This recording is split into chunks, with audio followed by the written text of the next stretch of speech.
why did the US decide to treat Julian Assange like that?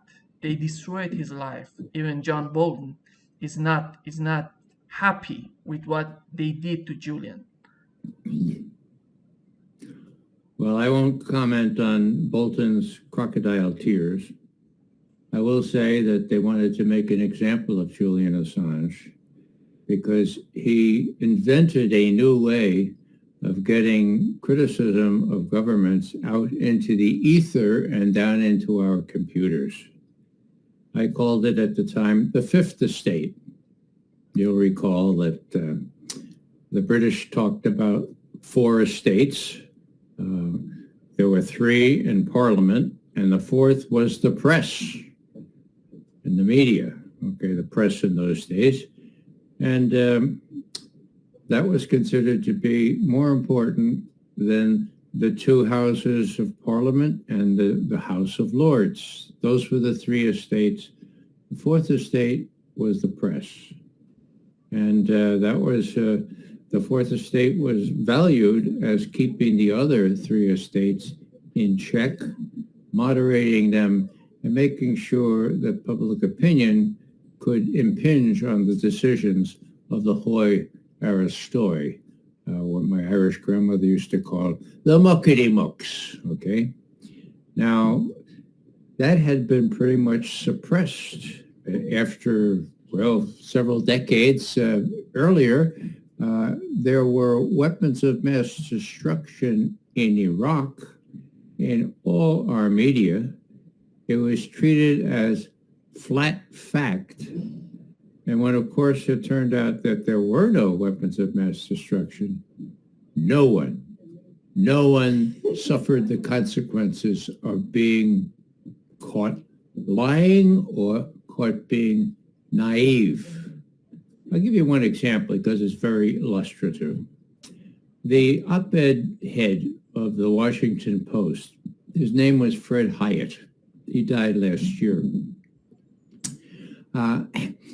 He had on his editorial pages and the op-ed pages, it was like 9 out of 10 saying that weapons of mass destruction were a flat fact in Iraq and that we needed to do war, obviously, okay? So a year or two later, he's up at the School of Journalism at Columbia University. And the Columbia Journalism Review person asks, Mr. Hyatt, you kept saying that there were weapons of mass destruction in Iraq, and you treated that as flat fact for all those months before the war, but there were none. What's your reaction to that? And you know what he said? This is incredible. He said, it's right in the review. He said, well, if there weren't weapons of mass destruction in Iraq, we probably shouldn't have said that there were. Now, Robert Perry, my mentor in journalism, comment on that. He said, Ray, that seems to be, at least it used to be, a cardinal principle of journalism. If something is not there, you're not supposed to say it is. Hello, Now, what happened to Fred Hyatt? Was he fired? No. He lasted 20, count them, 20 more years as head of the op-ed page in the Washington Post until he died. How do you figure that? You figure that by realizing that no one is held accountable. Not the intelligence people that told the Washington Post or New York Times what to print, not the people that printed this stuff or published it, but when one fellow arrives and says, whoa, I have a system. I have a system where we can use the ether to send out leaked messages or leaked whatever and have them come down directly into the computers of people like me. That was Julian Assange, of course. That's far too dangerous. That's a step too far for the media, for the controlled media. Let's face it, the mainstream media in the West is controlled by the governments in the West. And so what happened? Well, They got Julian Assange. They arrested him originally on the charge of sexual misbehavior. Now, guess what?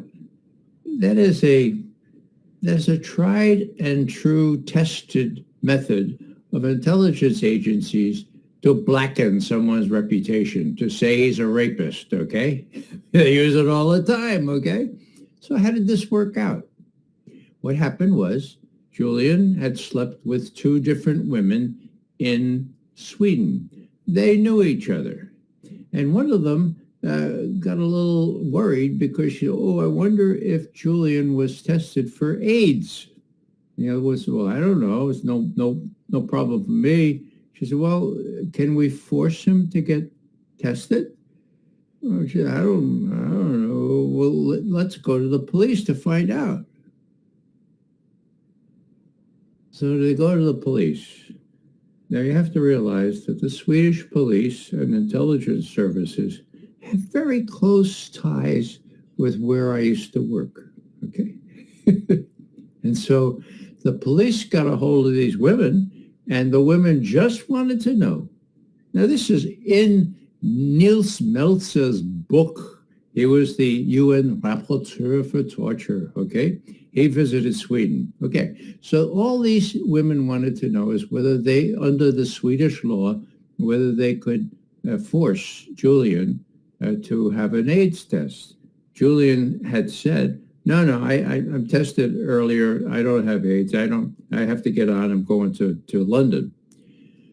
So the police took that and, long story short, wove that into a rape charge, put it in the Swedish newspapers, and to this day, to my great regret, 80% of the American people, according to an informal poll I took, okay, believe that Julian Assange is a rapist.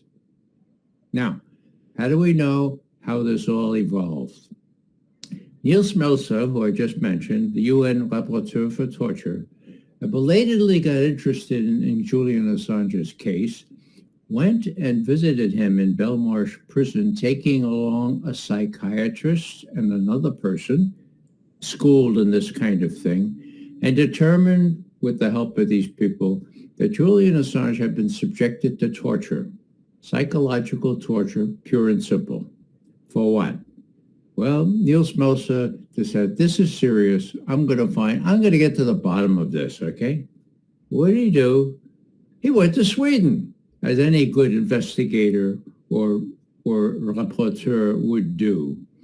What the Swedes apparently didn't know, and this is important, they didn't know by marriage, Nils Melzer, a Swiss, was fluent in Swedish. So they gave him all the police reports and all the reports from their security services and let him read it. And he read it. And he's got a book out on this now. But he saw that all these women wanted was for Julian to take it. And they saw how the Swedish police, under the influence of friendly intelligence services, turned that into a slander on Assange, said he was a rapist, and they got a hold of him finally in Britain, and the whole thing evolved in a judicial sort of way, such that Julian had to flee to sanctuary, to amnesty, political asylum in the Ecuadorian embassy. He was there for several years until the United States leaned real heavily on the new president of Ecuador and said, we've got an IMF loan, a couple $1 billion that, we can make available. Anyhow, he threw him out, and the British have had him in Belmarsh prison, a maximum security prison, for I think it's over 3 years now. Not that he's accused of, not that he's accused under British law for any crime. He did violate his agreement when he was first arrested, when he went to the embassy, but he served that term. That was only a year. Now he's still in maximum security. Last thing I heard, he had COVID. I hope he's over that. And he's got a wife and two little boys that, I mean, hello, doesn't anybody have a heart anymore? Anyhow, he's detained, and the whole reason, in answer to your original question, is to make an example of Julian Assange. What do I mean? But Julian is an Australian. How would he fall under U.S. law? Well, doesn't matter. The U.S. has this Espionage Act, and the way they're enforcing it is it doesn't matter if you're Australian or Uruguayan or Norwegian or Iranian, we're going to get you. And when we get you, we're going to do precisely to you what we're doing still to Julian Assange. Okay, it doesn't matter if you're in the Arctic or the Antarctic, Australia, South America. We're going to get you because we can. And this is why we're holding Julian Assange, moving him from court proceeding to court proceeding. Meanwhile, while he's failing in health. So it's an injustice. It's the worst thing in terms of human rights and press freedom that I have seen during my life, which is considerable now, many years.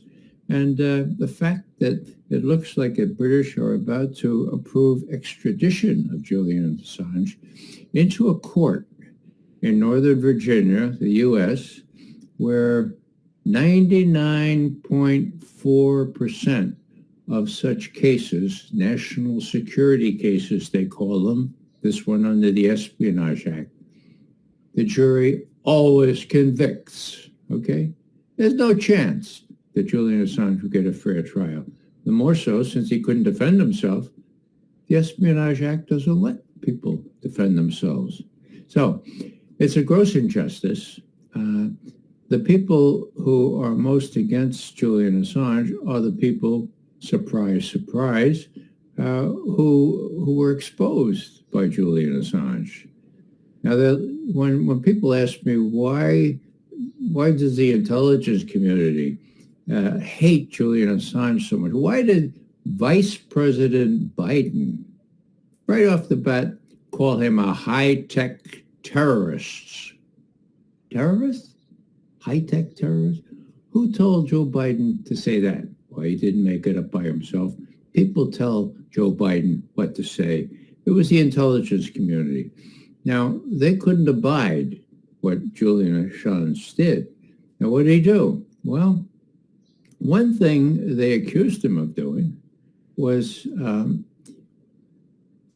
trying to help Donald Trump win the election in 2016. Now, I was with Julian at the Ecuadorian embassy 3 days before that election. Did Julian do everything he possibly could to put out information that related to the election? Yes, he did. Was some of that very prejudicial to Hillary Clinton? Yes. Were they authentic? Yes, I'm referring to the emails that showed how Hillary Clinton had stacked the deck, so to speak, so much against Bernie Sanders that he stood no choice, no chance. The chance of a snowball in hell to become the nominee of the Democratic Party. That was embarrassing. Now, did Julian Assange do that to help Trump win? No. He did that because he had authentic emails that shed light on what was going on. Now, then they connected him to, you know what's coming, right? The Russians.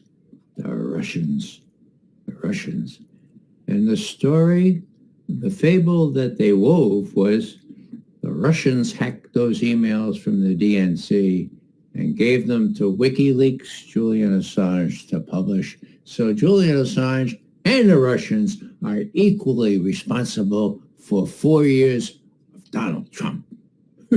Now, I have to tell you, Nima, that I'm no fan of Donald Trump, and I hear my wife always in the back of my head saying, Ray, for God's sake, make sure you tell people how you feel about Donald Trump. It's very, very simple. I think Donald Trump was the very worst president United States of America has ever had.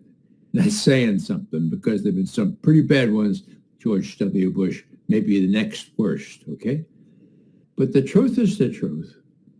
The facts are the facts. Documentary evidence is documentary evidence. And even though Trump is lying most of the time, even a broken clock is correct. I think is it 2 times a day, Nima? 2 times a day a broken clock is correct, okay? So use that analogy here. Trump is quite right. The FBI, the CIA, the Democratic National Committee, the Clinton campaign did all they could to prevent Trump from winning. I can prove that, okay? And then when he won, they did all they could to emasculate him and to make it completely impossible for him to follow through on his promise to try to create a more decent relationship with Russia. I mean, more decent relationship with Russia? Sounds good to me. Other presidents have done that. Why not Trump? Well, we get to the arms makers and the arms dealers now, and the people who viscerally hate Russia. And they were not about to relinquish this cudgel that they got by comparing Donald Trump to, well, by saying he cooperated with Russia. 2 things came to light in court documents over the last couple of months. One was that President Obama was pushing the notion that the Russians hacked the Democratic National Committee in October 2016, 2 months before the election, okay? He required his Director of National Intelligence and the Secretary of Homeland Security to produce a document that he knew was not fully vetted. He knew it was not based on evidence, but it accused the Russians of hacking. Okay, the Russians were hacking, and they hacked the DNC emails. That was October. What we know now is that in November, Hillary Clinton herself approved a plan to link Alpha Bank in Moscow with the Trump campaign, okay? How'd they do that? They hired some technical people really good at computers and so forth, and they tried their best to come up with evidence. And what they served up, because they were paid to serve up things, they had to go like this. You know, this is the best we could do, and it's not going to stand to this close scrutiny. It may work for a day or two, but then people are going to say, hey, this is manufactured as it is. The Clinton people said, that's okay, go ahead anyway. And Hillary herself approved that. How do we know that? A fellow named Robbie Mook, her campaign manager, testified to that under oath, testified just last month or 2 ago. And that, again, was in November of 2016. So you had October, you had November, then you had the election. And of course, it didn't work. And so then it was a matter of connecting Russia with Trump, making sure that both of them were blackened. And now the main charge, now the cornerstone of RussiaGate, so to speak, was Russian hacking of the Democratic National Committee emails that showed that Hillary stole the nomination from Bernie Sanders. That was the keynote, okay? Now, I know, but not many Americans know, that the head of the cyber firm, given the task of looking into the DNC computers, testified on the 5th of December 2017, 5 years ago, that there was no technical evidence that the Russians had hacked. There was no technical evidence that anyone had hacked those emails. They were prepared for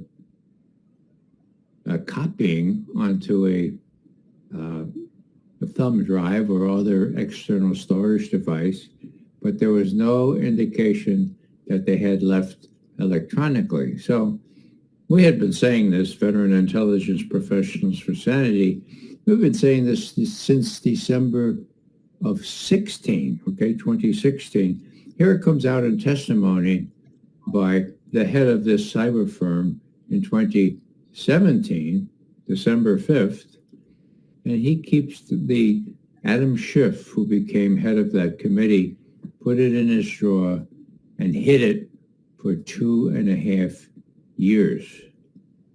When somebody who knows about such things became director of national intelligence under Trump, he said, look, Adam Schiff, we know what that testimony is. You've been able to keep it in your drawer. You've been able to keep all those congressmen who know about that silent, but we, the administration, are going to release that testimony now unless you do. We're going to do it tomorrow. So Adam Schiff released the testimony together with about 15 other things so that it would kind of fall into the cracks. And Adam Schiff, no doubt, told his friends in the media, look, we, the House Intelligence Committee, we have been able to keep this secret for 2.5 years. Now, it's your own advantage to keep it secret for just as long, because after all, it shows that you were lying through your teeth for 5 years, right? Okay? So you see if you can keep it secret for 2.5 more years. And guess what? Last week, on December 5th, the media did better than Adam Schiff in keeping this story, which says there was no cornerstone for RussiaGate, there was no Russian hack, keeping it secret from the American people for 2.5 plus more years. So bottom line here, the bottom line is that Americans don't know that the whole premise, the whole crux or the whole centerpiece of RussiaGate crumbled 5 years ago, and that nobody allowed that to be in the media, and the media is still sitting on that for 2.5 more years. So, wait, this is not arcane stuff, and it's not doesn't require a genius to figure this out. You just keep track of these things, right? Why is it consequential? Why do I bother people with all this detail? Because the Americans have been brainwashed to hate Russia for 6 years. 6 straight years. And what does that mean? Well, that means that if Biden or Blinken or Sullivan or any of the sophomores that he has advising him decide that we have to risk war with Russia directly in Ukraine, they'll have the support of the American people to fight against this evil, evil, evil country and evil person worse than Hitler, Putin.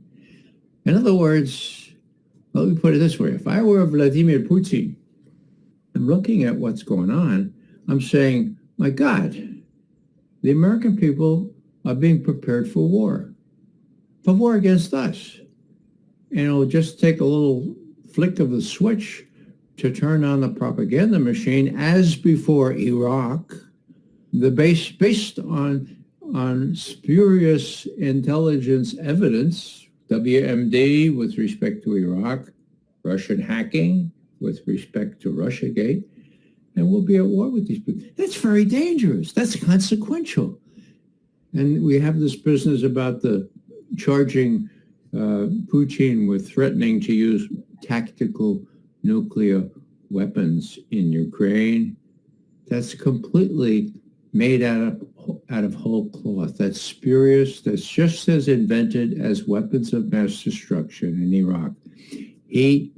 I'll go on record here, Putin has never threatened to use tactical nuclear weapons. Now, it doesn't matter how many times the mainstream media says that, but he hasn't. Now, what has he said about nuclear weapons? Well, he refers to them indirectly. And at the very outset, and this was unusual, at the very outset of what they call their their invasion of Ukraine, at the very outset, he said, now look, this is an existential threat for us, and we're prepared to use whatever means are necessary to defend our advance here and to clean out and to destroy the Ukrainian army and clean out the Nazis that are so powerful within the Ukrainian regime. Did he threaten to use tactical nuclear weapons? No. Matter of fact, today, he was addressing a major meeting, and he was asked about this, and he said, look, for God's sake, what we have done is we've repeated our traditional strategic document and strategy. We will not use nuclear weapons unless we are threatened with nuclear weapons or unless we are threatened with regime change or the failure of our government, the fall of our government. We don't talk about tactical nuclear weapons. The U.S. does. We don't have tactical nuclear weapons in Europe. The U.S. does. And as close as Turkey, Netherlands, Italy, Belgium, UK. Okay? They're all there. So, again, what's important here, and my shtick or my experience is to put myself in the position of people like Putin. And I'm saying, why are they doing this? Why are they blackening me, saying that I'm threatening to use tactical nuclear weapons? My God. It may be that they're planning, or the Ukrainians are planning, some kind of false flag where they'll explode some kind of dirty bomb or something approaching a nuclear weapon and blame it on us. Now, why is that a credible fear? Because the West is not winning. The U.S. proxy people are not winning. The press in our country has everyone believing that the Ukrainians are winning, but that's far from the case. And as soon as the Russians get these 300,000 reservists up onto the front lines, it's going to be hell to pay for the less than 200,000. Mark my words. The Ukrainian army has been destroyed half already. There are less than 200,000 left. With what Russia already has there, plus the 300,000 that they can bring to bear on it, it's going to be a tough winter once things freeze over. The Ukrainians are not going to be able to meet and stop the Russian offensive that most of my military intelligence colleagues believe is coming within the next couple of months. What does that mean? Well, that means that the Americans are going to be so startled. The American populace, I thought Ukraine was winning. Oh, those Russians. Oh, then there's a little nuclear incident somewhere. Then the neocons, the people who hate Russia like from ever, and the ones that want to kindle this war and keep it going to weaken Russia. I'm not making that up. That's what our Secretary of Defense said. The objective was to weaken Russia.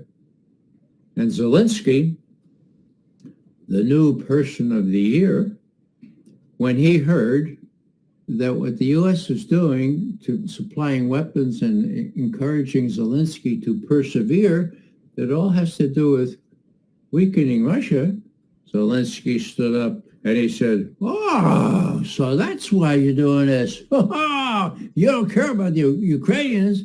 No, Zelensky didn't do it. But we'll help you weaken Russia. Just keep the money coming. Just keep the weapons coming. We'll do what we can. Zelensky has no other option. He's in it, and he's got to stick with the U.S. So it's really sad to see what's happening because people are getting killed. All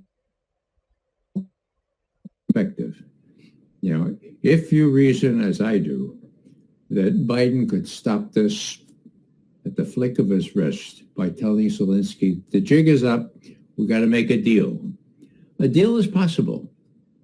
Now, I happen to have grown up professionally reading each and every word of every Soviet or Russian leader that was in power.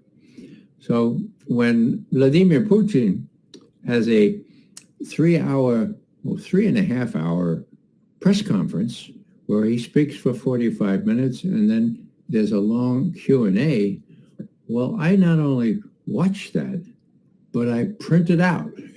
It came to 23 pages, his performance at Valdai on October 28th.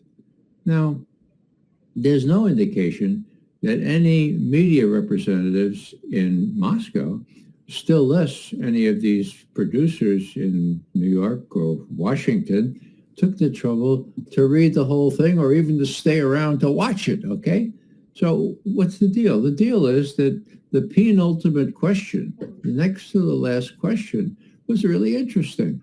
I'm convinced there was a canned message, a prepared message that Putin pretty much planted. The fellow said, I think I'd like to visit Odessa. Odessa being a Russian city in the southern part of Ukraine, not yet conquered by Russian forces.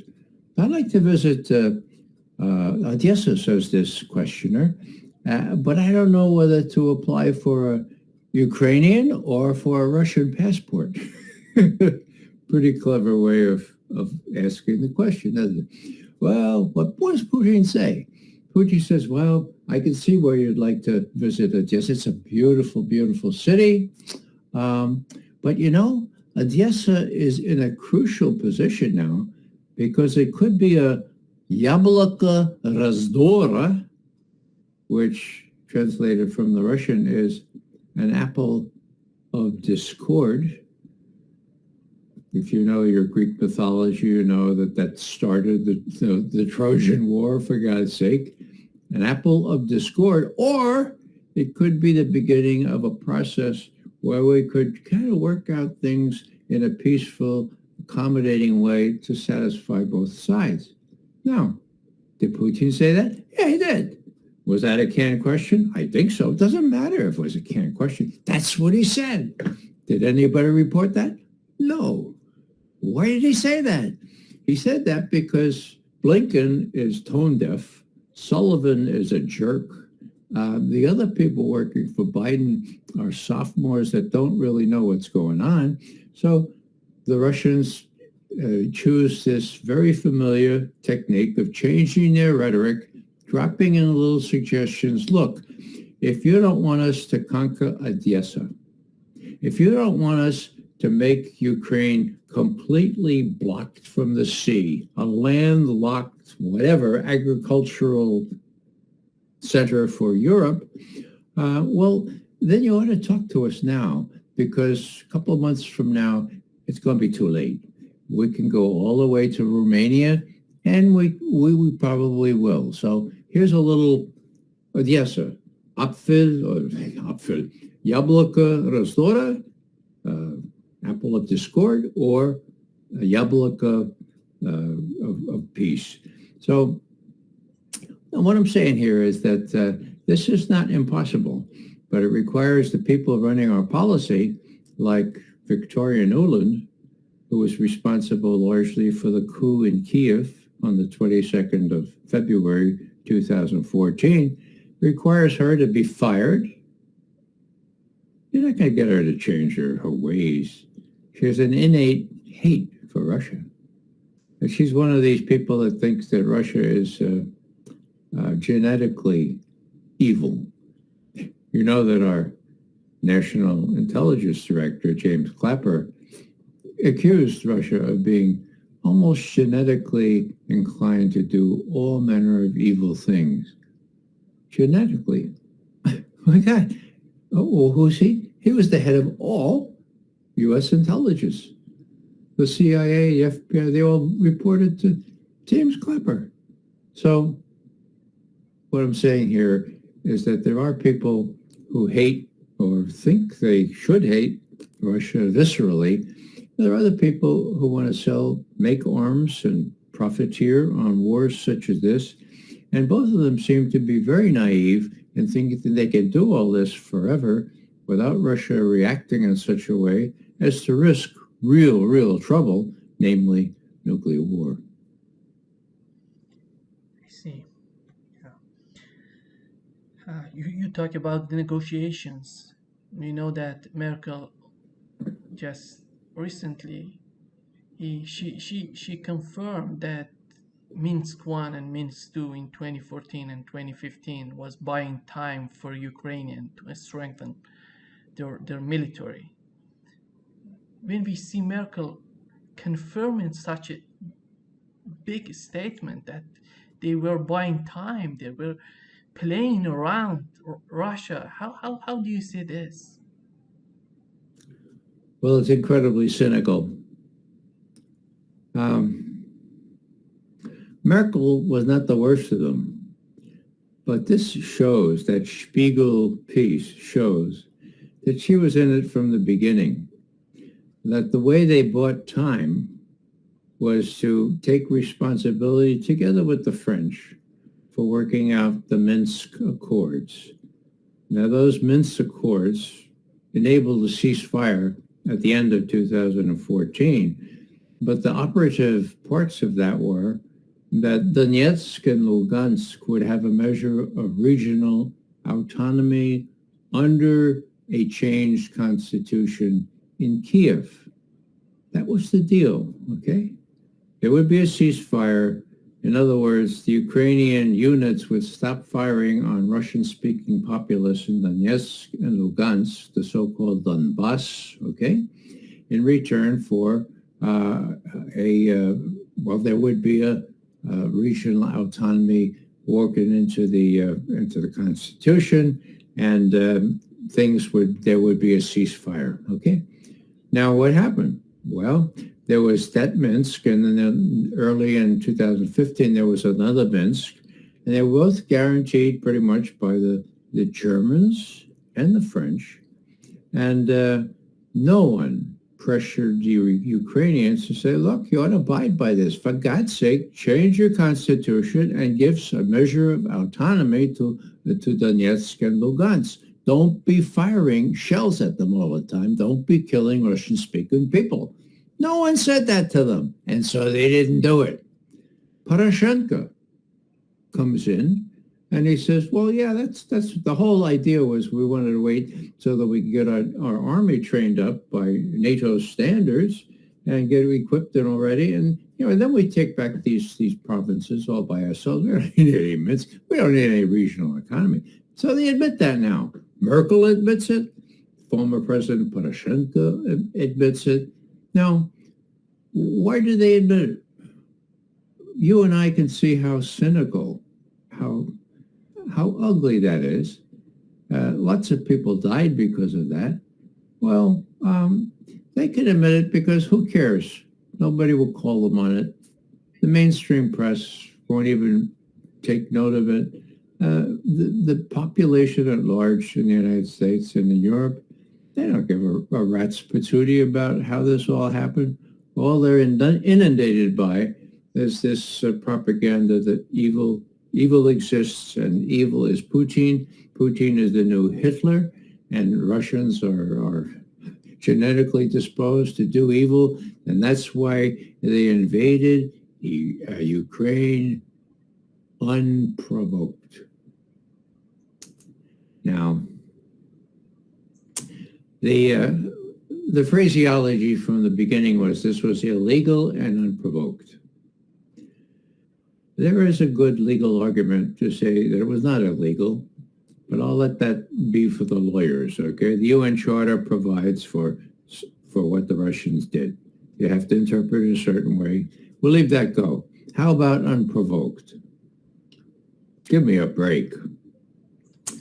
There are missile holes, capsules, already in Romania, almost finished in Poland, that are ostensibly for anti-ballistic missile systems, right? Against whom? Against whose missiles? They're in the wrong place to defend against Russian missiles. Oh, says the United States, it's for missiles, nuclear missiles from Iran.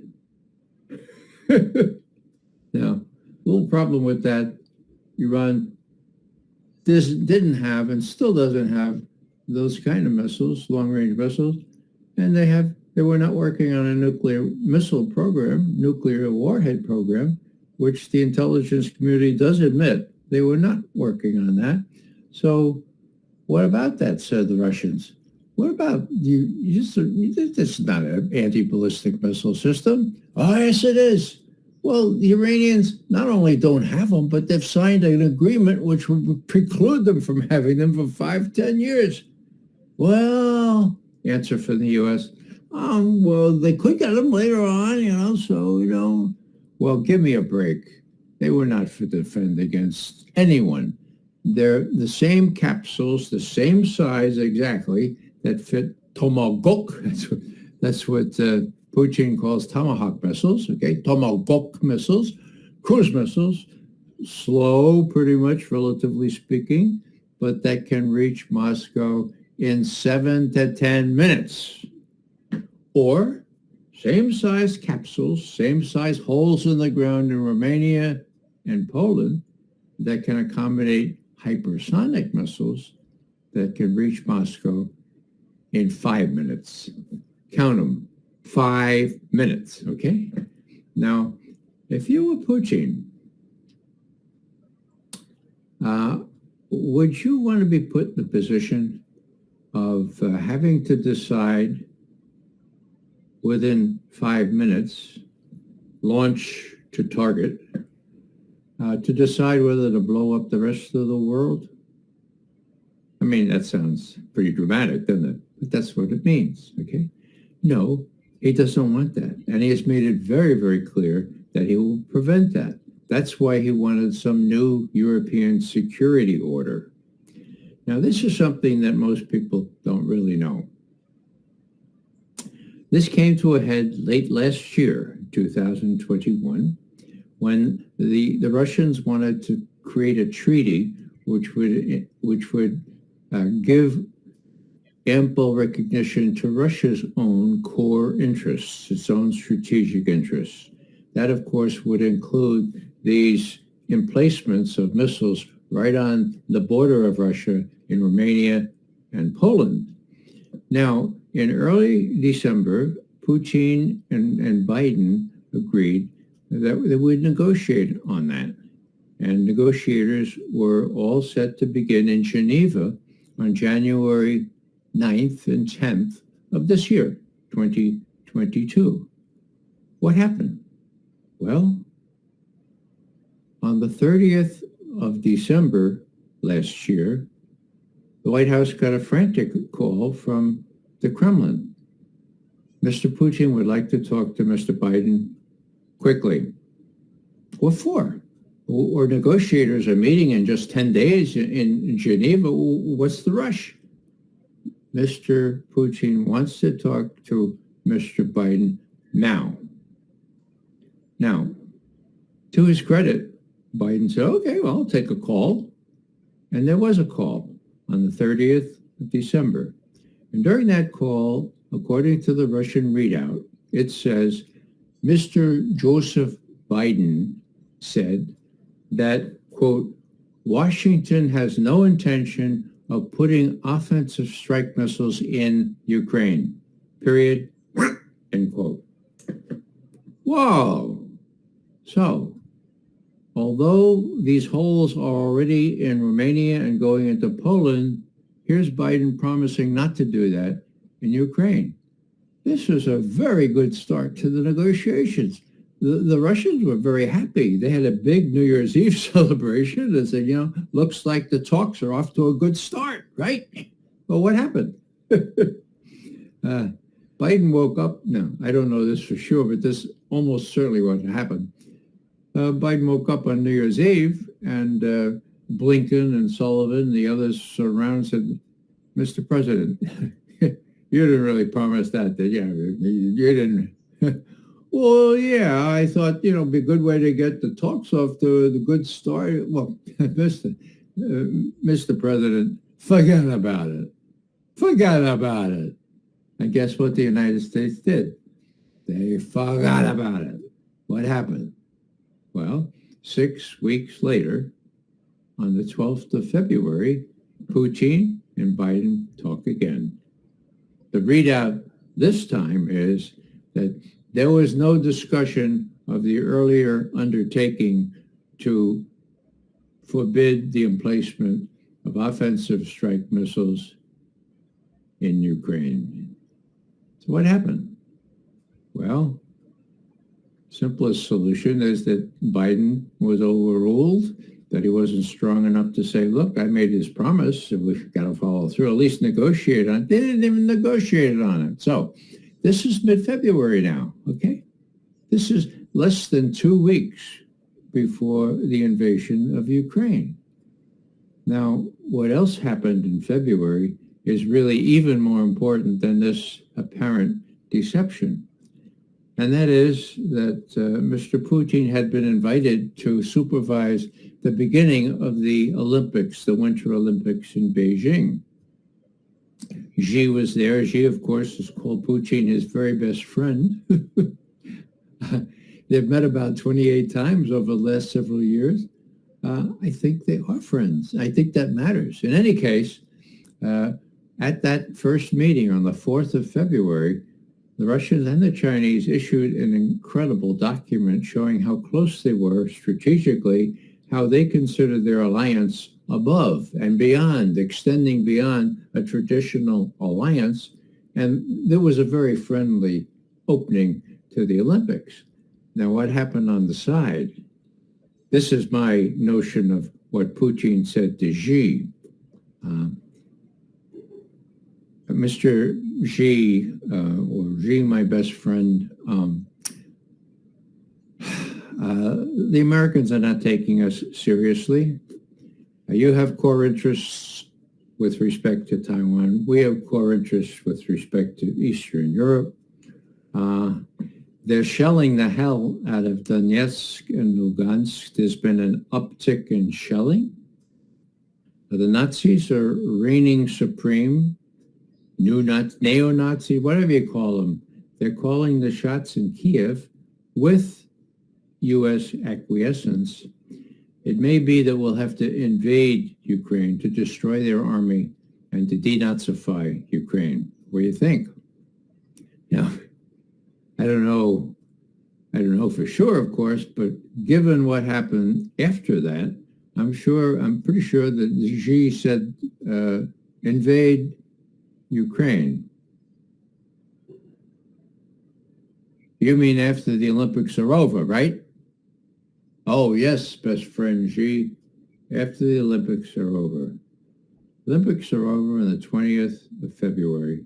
On the 21st, Donetsk and Lugansk get their long-standing wish to be recognized as independent countries by Russia.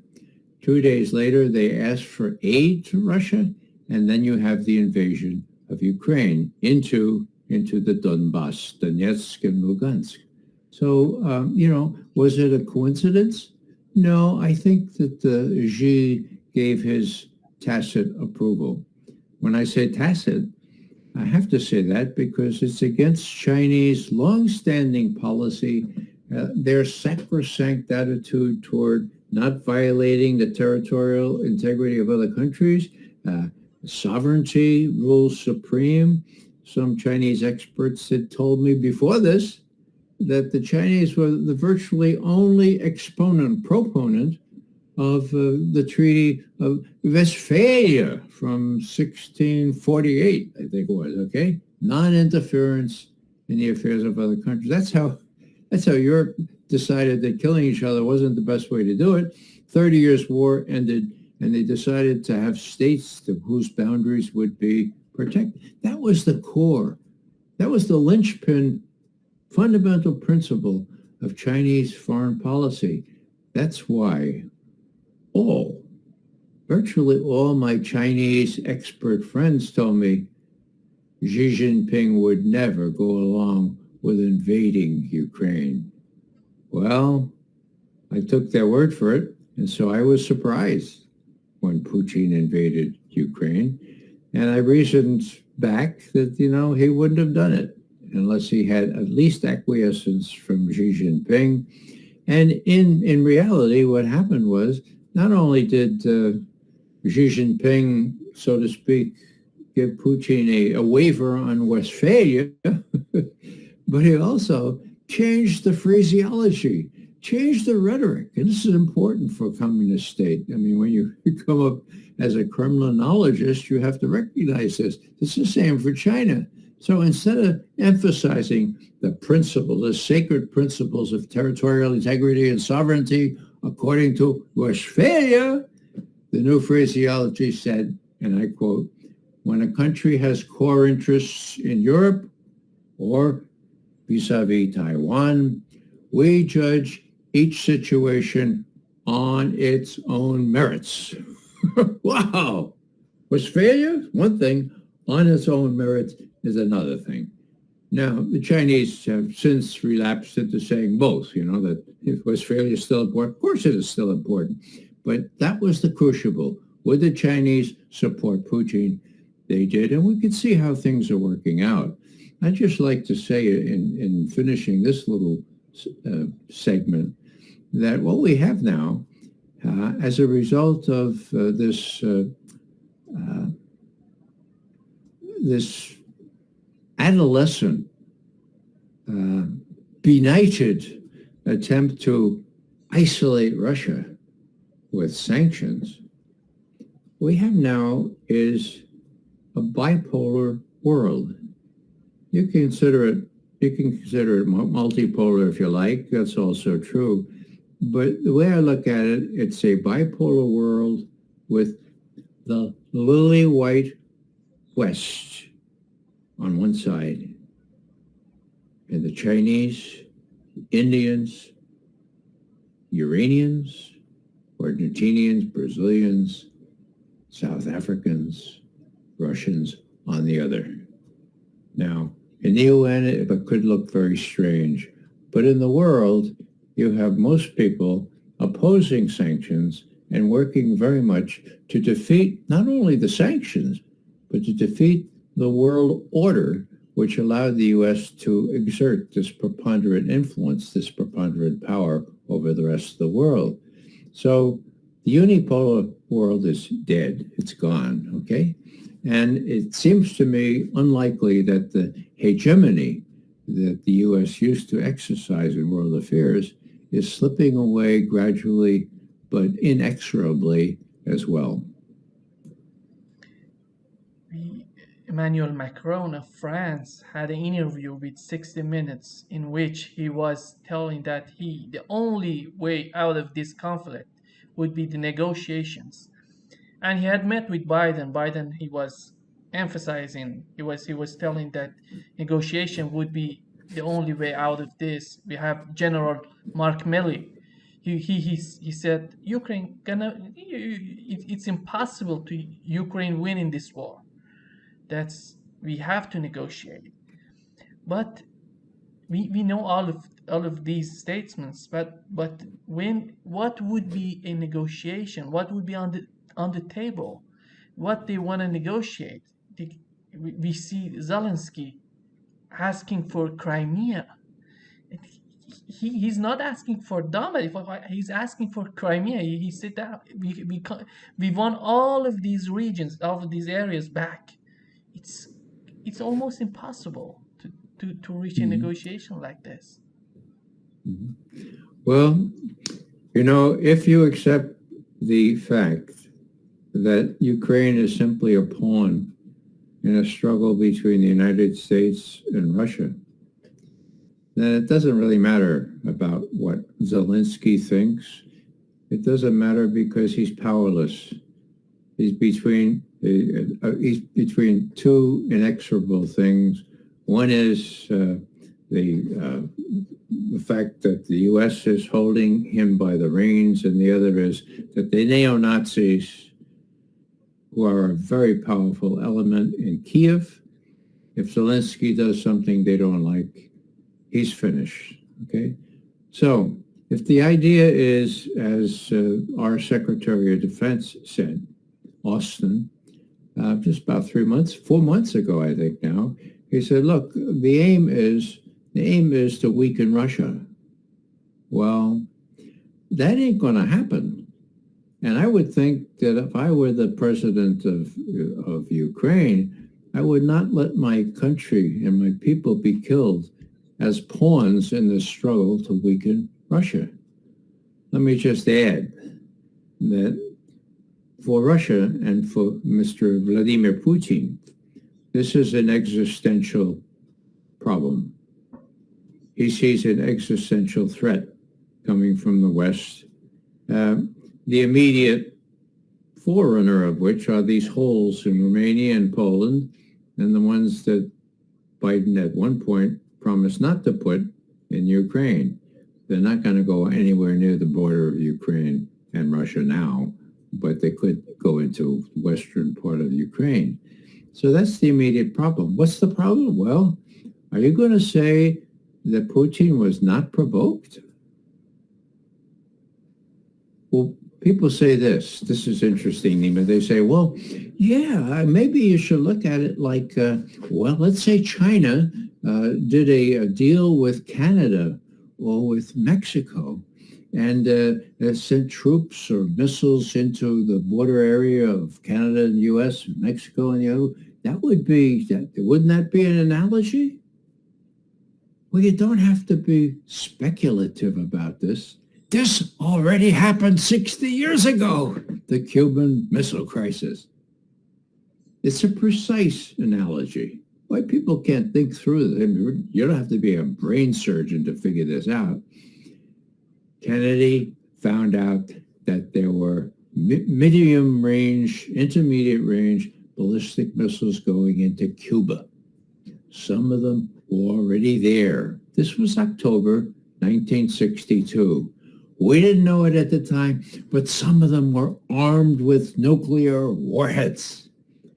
How much time would it take those missiles to get to Washington or to get to Omaha, the head of the Strategic Air Command? Minutes. I can't pin down any experts on how many minutes, but it was minutes, okay? How long does it take these Tomahawk or hypersonic missiles to reach Moscow from these Romanian or Polish sites? Minutes. Putin himself has said, Tomahawk missiles, cruise missiles, 7 to 10 minutes. Hypersonic missiles, 5 minutes. Okay, so that's the threat that Kennedy faced. Now, what did he do? He said, Khrushchev, you have to remove those missiles. Number one, we're going to blockade you. You're not going to be able to get any of your ships anywhere near Cuba now. Blockade? That's illegal. That's against the law. Besides that, Mr. Khrushchev, we have an invasion force ready to invade Cuba, and all they need is an order from me. Invading other countries. That's another. The UN Charter. We're going to threaten nuclear war if you keep on doing. Wow, those. Now nobody. Here's the point here. Nobody said, John Kennedy, for God's sake, how could you do these things? You're not being provoked. You're violating the law without being provoked. Nobody said that. Why? Because he was provoked. Now, it's not a hard analogy to draw.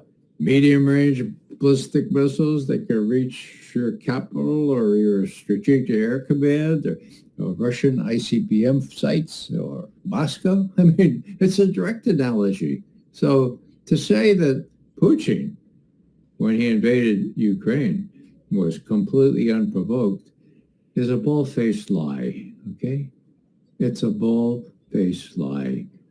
But most Americans believe it because the propaganda coming from our mainstream media is so thick with this. It's what George W. Bush once in a malapropriism said, we have to keep catapulting the propaganda. Catapult the propaganda. This was with respect to Iraq. Well, that's the same as Goebbels back during World War II. Repeat something often enough times, and people will remember it, will believe it to be true. And that's what we have with the 6 years of Russia. It's a very noxious thing, all the more so since it's consequential, since if I were Putin, I would have to conclude that the American people are being prepared for war. That's not a healthy thing. And we talk about war against a nuclear power. One should mind their P's and Q's and tread very softly.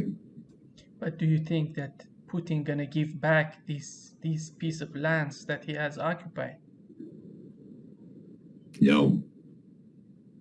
Now, as a matter of fact, Putin enjoys extremely wide popularity in Russia. His approval ratings have been around 80%. And those are believable polls they're taken. The only thing that would put a real dent in that were he to not act strongly enough. These atrocities against Russian soldiers, these attacks within Russia itself. I mean, Putin has been able to keep the lid on, but there are people with fire in their eyes that want him to do more. They want him to proceed more quickly. So the last thing I think he would do is give up any of the lands that he's already claimed as integral parts of Russia. Now, would he stop before Odessa? Who knows? But for God's sake, pursue that clue. Talk to him and say, well, what did you mean by Odessa being an apple of discord, or maybe just the opposite? Are you willing to talk about Odessa? Because let's face it, if they could save Odessa, then there could be a viable Ukrainian state with some access to the sea through the Dnieper River. Without that, there's not going to be any access to the sea. It will be worse than the situation the Ukraine is in now, and it wouldn't be good for anyone, least of all the Ukrainians. And, you know, we all should have a heart for the Ukrainians, for they're people just like us, and they've been pawns in the struggle, and we ought to make sure the thing ends quickly so that there will be pawns no more, and they could stop being killed. And how about I wanted to know your opinion on President of the United States. Does it matter? Is it from Republican Party or Democratic Party? Because we have Victoria Nuland that you talk about her. He was in Bush administration, Obama administration, now in Biden administration, and she's a neocon, and everybody knows the agenda that neocon have, these ideology has for the world.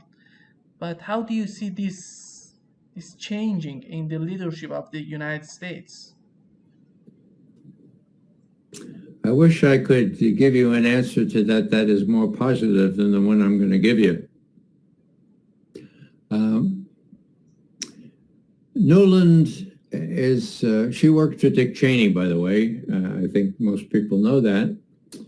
And then she was a big favorite of Hillary Clinton, was her spokesperson for quite some years, and then was moved up to be Assistant Secretary of State for European Affairs, which included at that time Russia. So she was the one that was pretty much in charge of the coup d'etat in Kiev in February of 2014. She has a visceral hatred for Russia. She spent some time in southern Russia way back when she was a schoolgirl. You know, sometimes very human things account for feelings. I don't know what happened to her then. Maybe nothing, maybe something. But she's kind of not only a neocon, but she's a Russia hater worse than James Clapper, who thinks they're genetically prone to evil. Okay, so can you get rid of her? Well, Biden should be able to get rid of her. Well, what would happen? Oh, the rest of the neocons would say, oh, what are you doing? Victoria's our Vicky. Little Vicky is our girl, and she's facing into those evil Russians, you know? So you need a president with some guts. And Biden is not that kind of president. As a matter of fact, it's not really clear to me that he knows which end is up anymore. He's chosen his advisors. He doesn't ever fire them, even for cause, and that he is unable to recognize what a terrible job Blinken and Sullivan and the others are doing. That speaks really poorly for his compos mentis. So I don't see much hope for Biden to change anything unless he's forced to. Now, he may be forced to, you know. What happens in Europe this winter will be very potent, very strong. Some people freeze to death, I'm sad to say. Others, industries will fall apart. Germany in particular. I don't know why they're so enslaved, why they're so subordinate to the United States still. 77, count them, 77 years after World War II, they're still acting like little children, like adolescents, just kind of saying, well, whatever the U.S. says, we'll do, to the detriment of the German population. Well, there's already trouble in Germany from the right, and I expect it from the left as well. I don't know how they're going to get through this winter knowing that somebody sabotaged the only way that the gas that they need to heat their homes and to make their factories work was sabotaged. By whom? Well, those are Russian pipelines financed by Germany and Russia together. Who has incentive? Who has incentive to blow those things up? Oh, I know. John Brennan, the former head of the CIA, says it must be Russia. It's Russia. Yeah. Russia blew up its own pipelines. And then we have the attack on the bridge connecting Crimea with Russia proper. Okay. Now, who did that? Well, I was joking in my own mind that the White House called Brennan in and say, okay, John, figure out a way we can blame the Russians for that.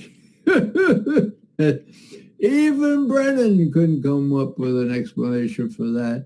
And so the United States, as far as I could see, has not pronounced on that, has not said anything about who the U.S. thinks was responsible for blowing up that part of the bridge. So it's really pretty ridiculous. And if the West Europeans and the East Europeans, if they don't come to their senses and realize that this is a pawn shop, okay? They are the pawns.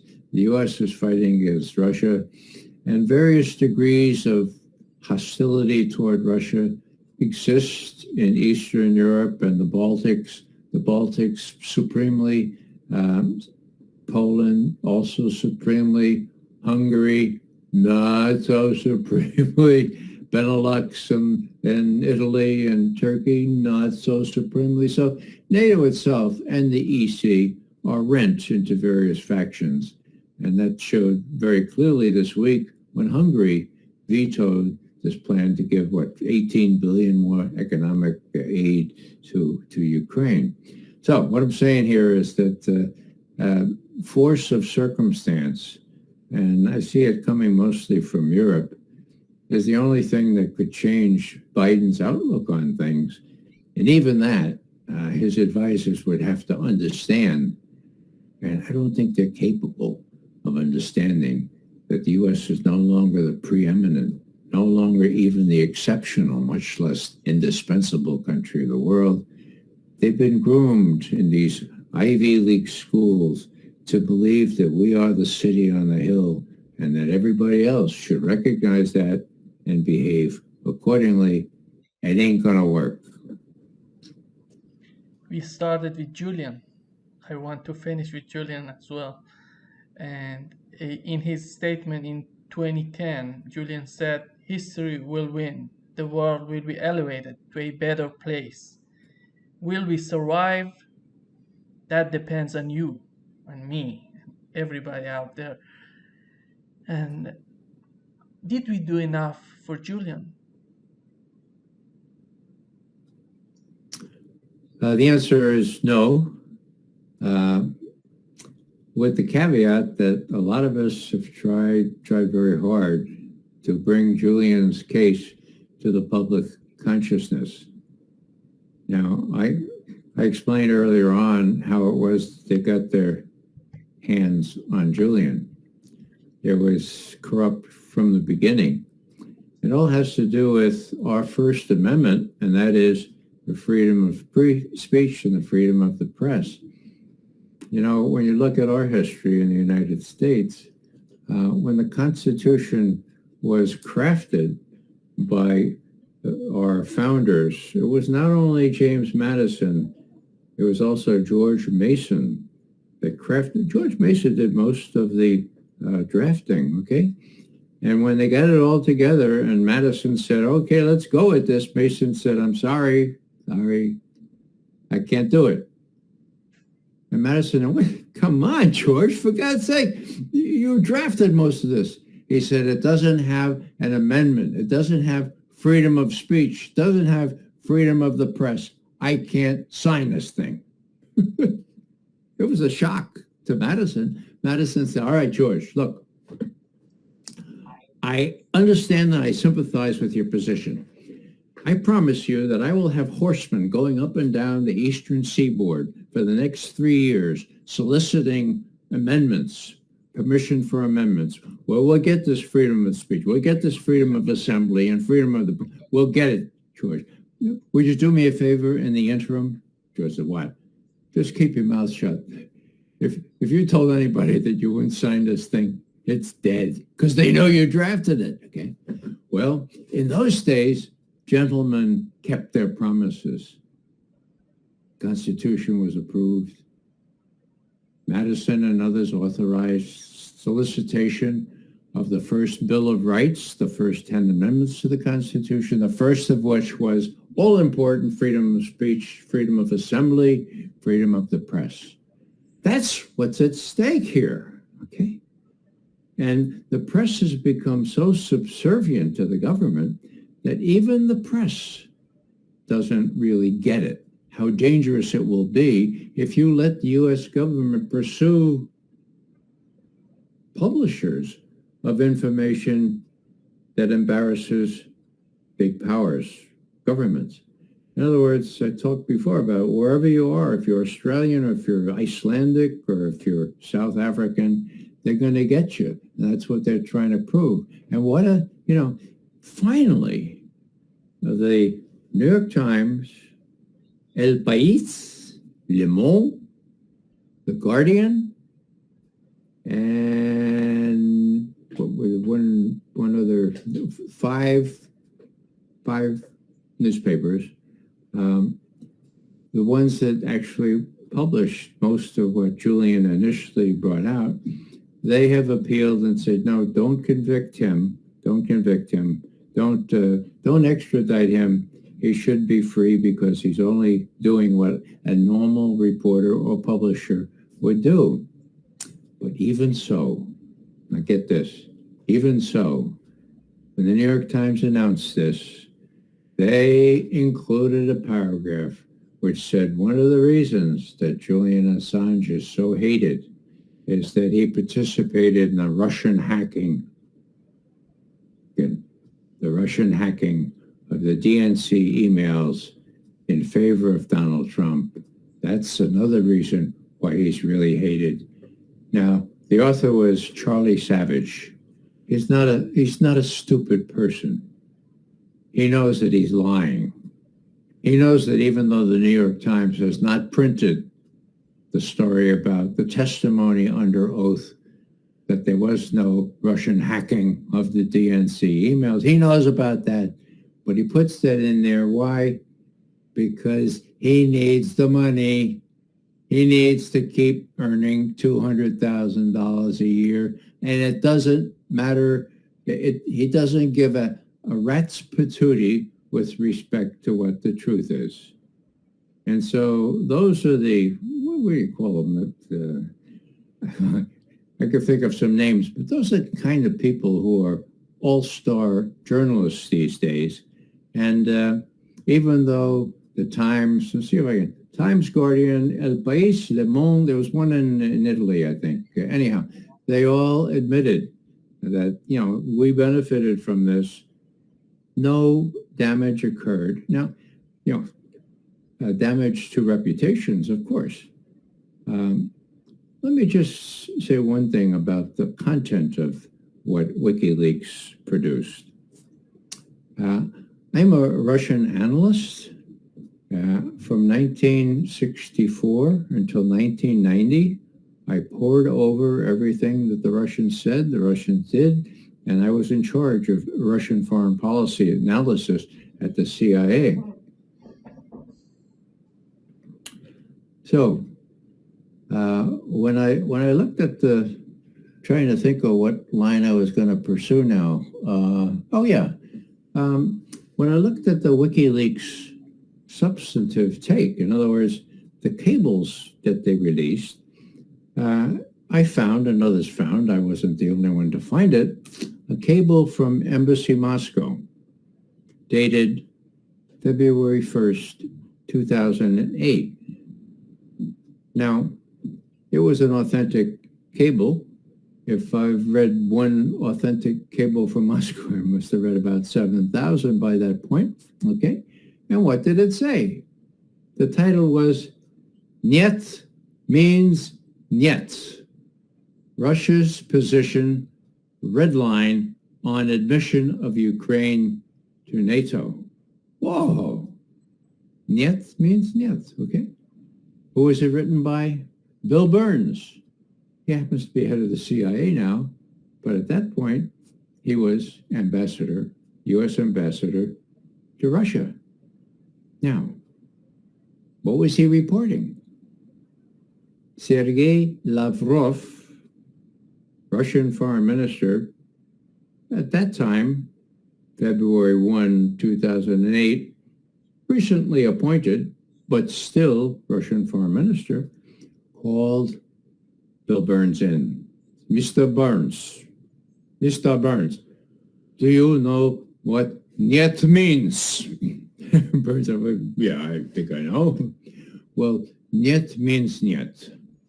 If you approve Ukraine as a member of NATO, there will be civil war in Ukraine, and we Russians will have to decide whether or not we have to intervene. So this is our red line, Mr. Burns. Niet means Niet. You tell your superiors what I just said. That's the red line. Now, what did Bill Burns do? He played it pretty straight. I read you the title already, right? Niet means Niet, Russia's red line with respect to Ukrainian membership in NATO. And he went even farther. He was pretty courageous in those days. He said, now, Madam Secretary, it was Condoleezza Rice at the time, let me just comment that that in Russian views, they have the right to be concerned. They have the right for their own strategic interests here, and they really do think that this would be a strategic challenge for them. Now, why is that a big deal? Because ambassadors usually don't say things that the Secretary of State doesn't want to hear, okay? So he played it straight. He said what exactly has happened, really, civil war and now Russian intervention, and now he's head of the CIA. Why do I say that? Well, because now we have documentary evidence that on February 1, 2008, the United States was warned, Niet means Niet, and the United States went ahead anyway. 2 months later, April 3rd, 2008, at a NATO summit in Bucharest, NATO decided, and I quote, Ukraine and Georgia will become members of NATO, period, end quote. Who was responsible for that?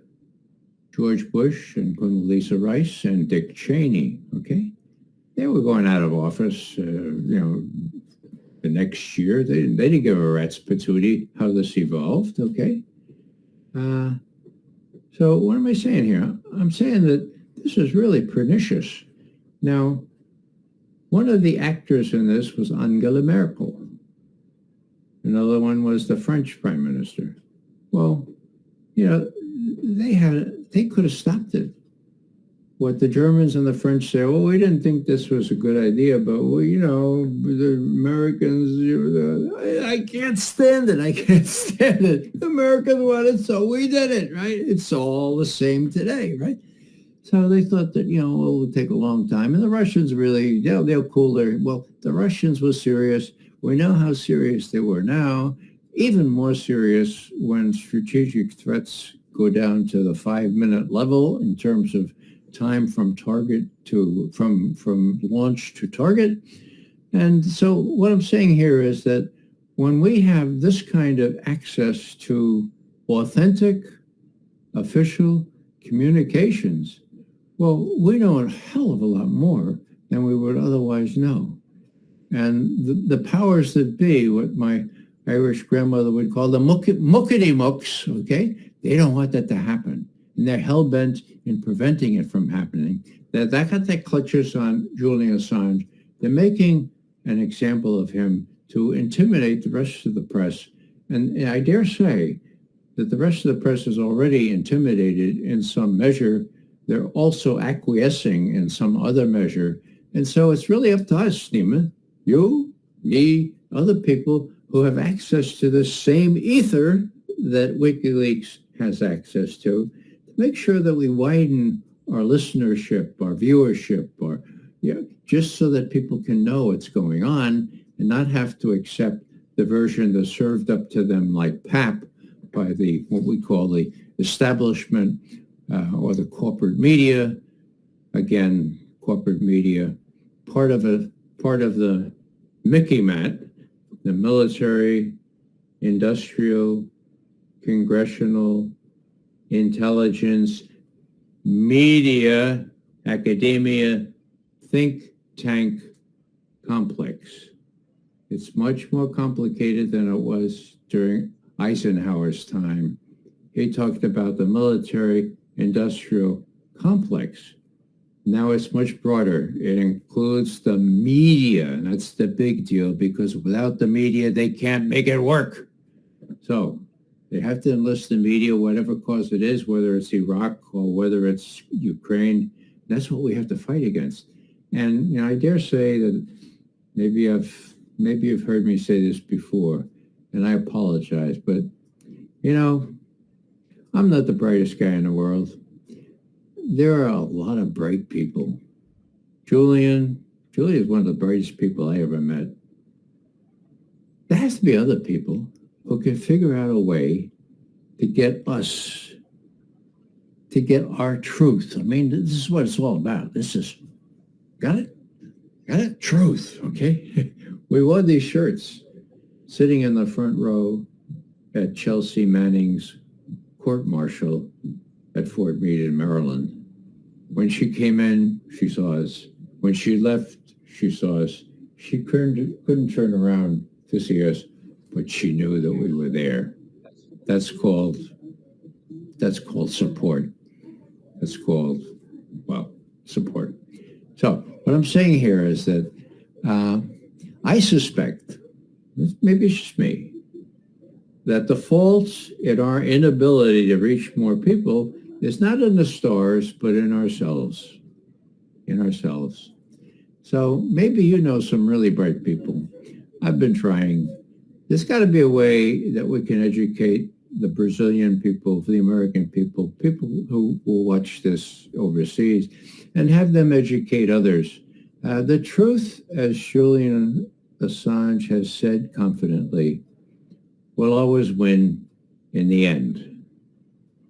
It's not going to win unless we do our utmost to get the truth out there. So let's put truth on as our breastplate, get it out into the ether, and just to kind of rest in the assurance that we've done everything we can to make things better. We can put an end to this interview. And do you have anything to say before we? Just a plea that I was serious when I asked you. You're a little younger than I am. Asked you to solicit opinions from your friends. Julian was a master at figuring out how to do it. There's a precedent there. We can't let ourselves be silenced.